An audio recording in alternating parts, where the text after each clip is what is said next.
사연 채널 놀라운 이야기입니다. 한국과 각별한 인연이 있는 외국인 분들의 이야기를 직접 전해 듣고 청취자 여러분들께 전달하는 데 노력을 다하도록 하겠습니다. 오늘의 사연자를 소개해 드리겠습니다. 안녕하세요.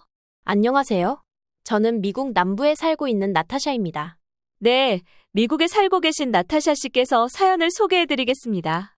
어떤 사연인가요? 저희 할머니가 우울증을 앓다가 한국으로 인해서 완전히 활기를 되찾은 이야기를 해볼까 합니다. 네, 알겠습니다. 그럼 나타샤 씨의 할머니 이야기를 들어보도록 하겠습니다. 저는 남부 중에서도 음악의 도시라 불리는 내슈빌 근처에 살고 있어 음악의 영향을 많이 받으며 자랐습니다. 특히 저희 윗세대, 그러니까 할머니나 할아버지들은 음악 열풍을 온몸으로 느끼셨는데요. 내슈빌은 미국 전통 음악인 컨트리 음악이 시작된 곳이기도 해서 내슈빌 근방에 사는 모두가 컨트리 음악을 사랑하고 적극적으로 즐겼다고 해도 과언이 아닙니다. 특히 저희 친할머니는 증조할머니로부터 컨트리 음악 사랑을 물려받았습니다. 증조할머니께서 컨트리 음악 전문바에서 일하셨거든요. 증조할머니가 돌아가시고 그리울 때마다 컨트리 음악을 들었다고 합니다. 또 저희 할머니는 컨트리 음악을 너무 좋아해 컨트리 음악으로 유명한 그랜드 오로프리 방청도 가실 정도였다고 해요. 현재까지도 저희 할머니는 일어나서 자기 전까지 음악을 듣고는 합니다.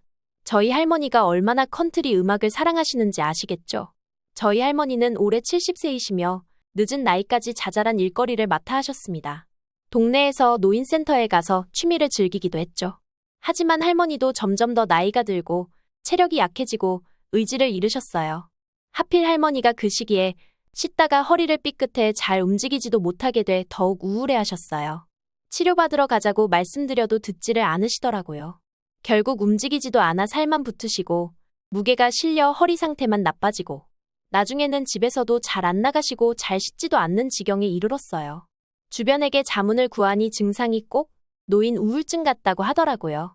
노인들에게 흔한 증상이니 꼭 상담받으라면서요. 하지만 할머니께 조심스럽게 말씀드리니 정신과에 갈 기력조차 없다며 마다하셨어요. 저는 노년 우울증에 좋다는 유튜브 영상을 죄다 찾아 보여드렸지만 할머니는 좀처럼 좋아지지 않았습니다. 낮에는 할머니를 제외한 모든 가족들이 나가 있어 할머니 우울증은 깊어져만 갔어요. 대화할 상대가 없었으니까요. 동물을 키울까 싶기도 했는데 그것도 쉽지 않더라고요.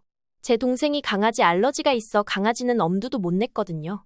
날이 갈수록 증상은 점점 심해졌고 할머니는 그 좋아하던 컨트리 음악도 듣지 않게 됐습니다. 모든 가족이 할머니를 걱정하기 시작했어요. 그러던 어느 날 할머니는 유튜브를 보다가 한국 트로트를 접하게 됐어요. 한국 트로트 경연 방송이 알고리즘에 올라온 듯 했어요. 처음에는 미스트롯 예선 영상을 봤는데요. 저에게도 이 노래가 도대체 무엇이냐며 들려주셨는데 한국 문화를 잘 모르는 저는 한국 노래라는 것만 깨달았습니다. 제가 한번 찾아보겠다며 할머니께 말씀을 드렸죠. 노래를 가만히 듣던 할머니는 이렇게 말씀하셨습니다. 비록 언어가 달라 가사는 알아듣지 못해도 한은 전해져 온다고요. 또 이게 대체 어느 나라의 무슨 노래인지 궁금하다고요. 할머니가 오랜만에 눈을 반짝이시는 걸 보고 해당 가수에 대해 찾아보기 시작했습니다. 외국 문화의 문외한이었던 저는 자료조사를 통해 한국에서 사랑받는 트로트라는 걸 알게 됐고 할머니가 본 영상은 송가인 가수가 부르는 한마는 대동강하더라고요. 송가인 가수는 한국에서 다시 한번 트로트 열풍을 일으킨 주인공이라는 사실을 알게 되고 깜짝 놀랐습니다. 이 사실을 알고 할머니에게 한국 트로트 유행의 변천사를 말해주었더니 트로트를 다시 유행시킨 한국 문화가 너무 부럽다고 하시더라고요. 미국도 컨트리 음악 문화가 되살아났으면 좋겠다며 눈물 지었습니다. 또 한국의 트로트 팬덤 열풍에 대해서도 말씀드리니 놀라서 한참을 진짜냐고 물어보시더라고요. 할머니가 흥미를 보이시는 건 오랜만이라 저도 모르게 신이 나서 20대부터 노년층까지 모두 나서서 트로트를 사랑하고 팬덤 활동을 하고 티셔츠를 맞춰 입고는 콘서트나 영화까지 보러 간다고 속속들이 말씀드렸습니다. 할머니는 제 이야기와 사진 자료들을 보고는 다시 한번 놀라셨습니다. 대중적인 팝이 아닌 이상 열정적으로 나서서 팬덤 활동을 하기 쉽지 않은데 대단하고 부럽다면서요. 미국에서는 여전히 컨트리 음악을 사랑하지만 이전 윗세대들이 듣던 컨트리 음악에서 많이 변형되고 예전에 비해 찾는 이들도 적어지기 시작했거든요. 한국 문화를 진심으로 부러워하는 할머니 마음이 이해됐습니다. 저는 그날 이후로 온갖 트로트 영상을 찾아 할머니께 보여드렸어요. 혹시나 한국 트로트의 뿌리라는 일본의 트로트, 엔카 영상에도 관심을 가지실까 싶어 보여드렸으나 감흥이 전혀 없다고 하시더라고요. 한과 감정을 잘 표현하고 노래하는 건 한국 트로트밖에 없다면서요. 할머니는 그 이후 스스로 유튜브를 통해 송가인과 이명웅, 김호중 등 수많은 트로트 아티스트들을 찾아보기 시작했습니다.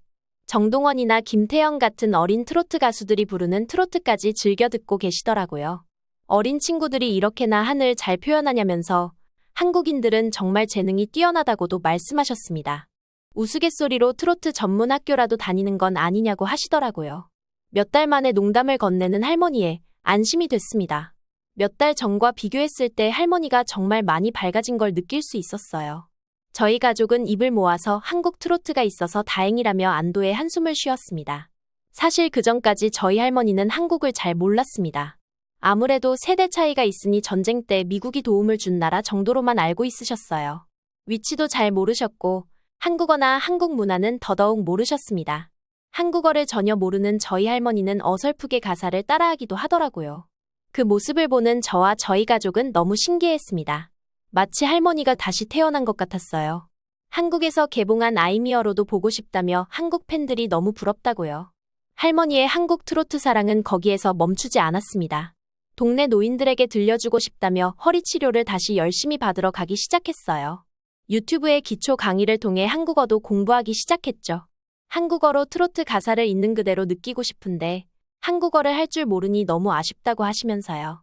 아무래도 노화 때문에 배움이 느려 아직 가나다도 겨우 아는 수준이지만 앞으로 한국어를 마스터하기 위해 30년은 더 살고 싶다고 말씀하시더라고요. 그날 크게 감동한 저희는 한국 트로트를 들으며 파티를 열었어요. 할머니는 이제 외출도 다시 잘하시고 밝아지셨습니다. 늘 자기 전에 트로트를 들으시고 일어나서도 트로트를 들어요. 유튜브를 통해 트로트 경연 프로그램 영상을 보기도 하시고요. 주변에 노인 우울증을 앓고 있는 노인들에게 트로트를 추천하며 이게 이제는 내 삶의 기쁨이라며 당신도 꼭 들으라며 전파하고 다니기도 합니다. 할머니는 더 나이가 들기 전에 한국 여행에 가고 싶다며 버릇처럼 말씀하시고는 합니다. 그리고 이명웅 씨와 송가인 씨가 LA로 콘서트를 왔을 때 너무 보러 가고 싶었지만 내슈빌에서 LA까지 이동할 체력이 걱정되어서 보러 갈 수도 없었고 심지어 매진이 되어 예약할 수도 없었어요. 할머니는 그때 보러 가지 못한 것에 며칠간 아쉬움을 내비치셨어요. 그래서 다음에는 저희가 사는 지역 근방으로 콘서트를 꼭 와달라고 얘기하고 싶어요. 꼭 현장에서 그들의 감정을 전달받고 싶다고요. 또 그들은 세계적으로 유명해질 가치가 있다면서 극찬을 하셨죠. 저희 할머니를 다시 웃게 만들어준 한국의 트로트와 트로트 가수들에게 감사 인사를 드리고 싶어요. 네, 손녀분과 할머니 두 분 모두 정말 대단한 것 같습니다. 언어 장벽을 극복하고 한국 트로트를 좋아하기 쉽지 않았을 텐데요. 한국의 트로트 열풍이 미국 전역으로 퍼져서 미국 전역의 투어 콘서트를 꼭 했으면 좋겠습니다. 지금까지 다양한 사연을 전해드리는 채널 놀라운 이야기였습니다. 다음번 영상에도 좋은 사연으로 구독자 여러분들과 함께하겠습니다. 감사합니다.